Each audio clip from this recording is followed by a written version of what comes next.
Hi, everybody. Anaya, thank you for that beautiful introduction. I could not be prouder of everything you've done in your time with the Obama Foundation. And, of course, I couldn't be prouder of all of you in the graduating class of 2020, as well as the teachers and the coaches, and most of all, parents and family who guided you along the way. Now, graduating is a big achievement under any circumstances. Some of you have had to overcome serious obstacles along the way, whether it was an illness or a parent losing a job or living in a neighborhood where people too often count you out. Along with the usual challenges of growing up, all of you have had to deal with the added pressures of social media, reports of school shootings, and the specter of climate change. And then, just as you're about to celebrate having made it through, just as you've been looking forward to proms and senior nights, graduation ceremonies, and, let's face it, a whole bunch of parties, the world is turned upside down by a global pandemic.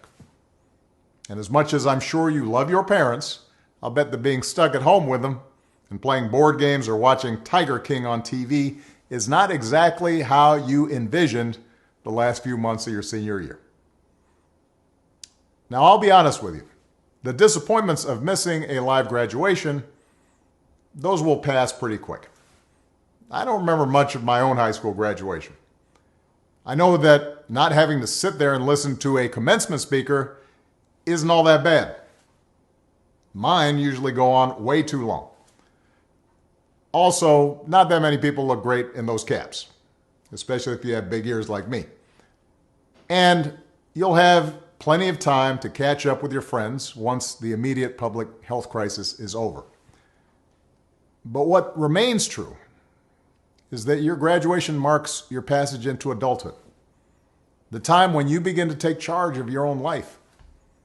It's when you get to decide what's important to you, the kind of career you want to pursue, who you want to build a family with, the values you want to live by.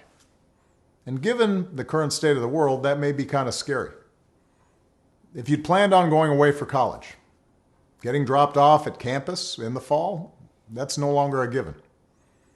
If you are planning to work while going to school, finding that first job is going to be tougher.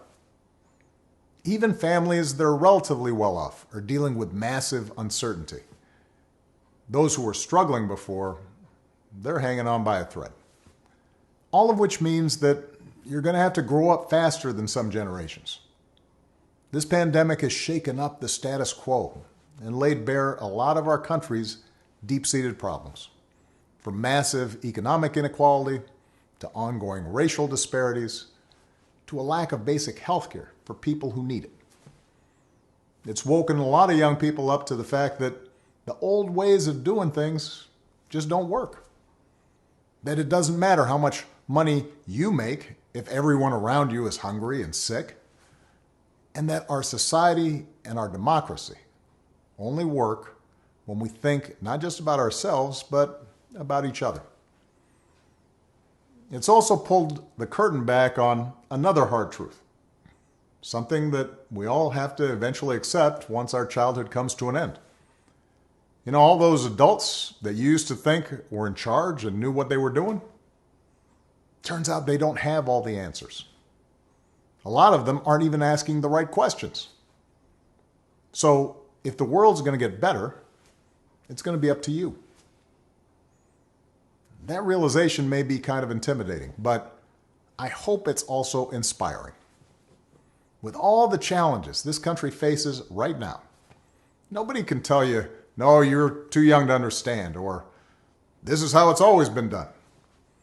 Because with so much uncertainty, with everything suddenly up for grabs, this is your generation's world to shape. Since I'm one of the old guys, I won't tell you what to do with this power that rests in your hands, but I'll leave you with 3 quick pieces of advice. First, don't be afraid. America's gone through tough times before. Slavery, civil war, famine, disease, the Great Depression, and 9/11. And each time, we came out stronger. Usually because a new generation, young people like you, learned from past mistakes, and figured out how to make things better. Second, do what you think is right. Doing what feels good, what's convenient, what's easy, that's how little kids think. Unfortunately, a lot of so-called grown-ups, including some with fancy titles and important jobs, still think that way, which is why things are so screwed up. I hope that instead you decide to ground yourself in values that last, like honesty, hard work, responsibility, fairness, generosity, respect for others. You won't get it right every time. You'll make mistakes, like we all do. But if you listen to the truth that's inside yourself, even when it's hard, even when it's inconvenient, people will notice.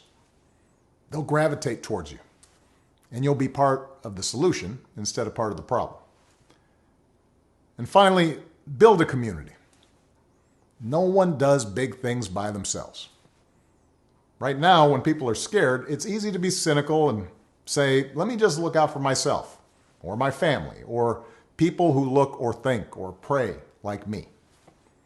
But if we're going to get through these difficult times, if we're going to create a world where everybody has opportunity to find a job and afford college, if we're going to save the environment and defeat future pandemics, then we're going to have to do it together. So be alive to one another's struggles. Stand up for one another's rights. Leave behind all the old ways of thinking that divide us: sexism, racial prejudice, status, greed, and set the world on a different path. When you need help, Michelle and I have made it the mission of our foundation to give young people like you the skills and support to lead in your own communities and to connect you with other young leaders around the country and around the globe. But the truth is, you don't need us to tell you what to do, because in so many ways, you've already started to lead. Congratulations, class of 2020. Keep making us proud.